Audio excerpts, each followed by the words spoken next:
So can you introduce yourself and tell me your name and your major and all that? My name is Alex Brooks. I'm a junior mechanical engineering major. And what elementary school / middle school did you attend?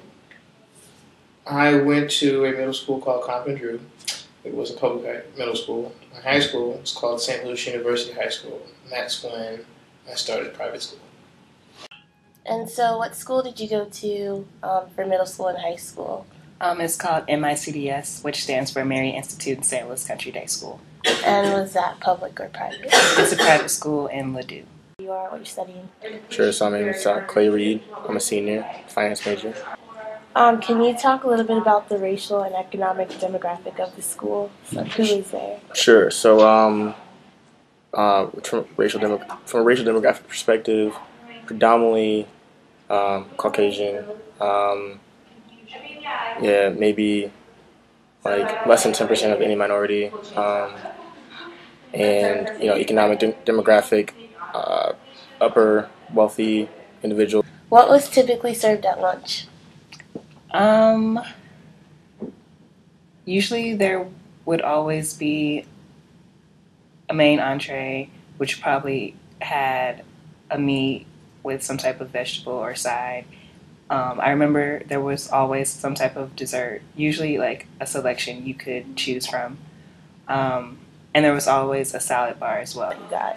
I think it was well balanced. They always had like a salad bar available as well, and even in like the dishes that they serve, they always incorporate like vegetables and stuff like that. So they try to keep it, well balanced plate. Now, would you say that the food in your middle school was more fattening, or which one was better for you? I think you probably, because you had more options in high school, it was probably worse in middle school. Can you describe the type of gym program that you had at your school, and like how was fitness incorporated into your education? Well, at my school, middle school was from 5th grade until 8th grade. And in middle school, there was PE class, and it was every day.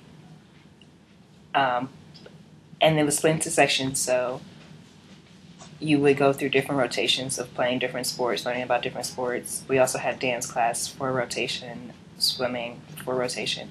So pretty much any sport you could think of, we did it during gym class throughout the year. In high school, it was a little bit different because we weren't required to take a gym class, but we were required to participate in a sport after school or participate in recreation and fitness, which was the alternative to playing on a sport team. So usually that resulted in most of the students being on a team throughout their entire high school career. So.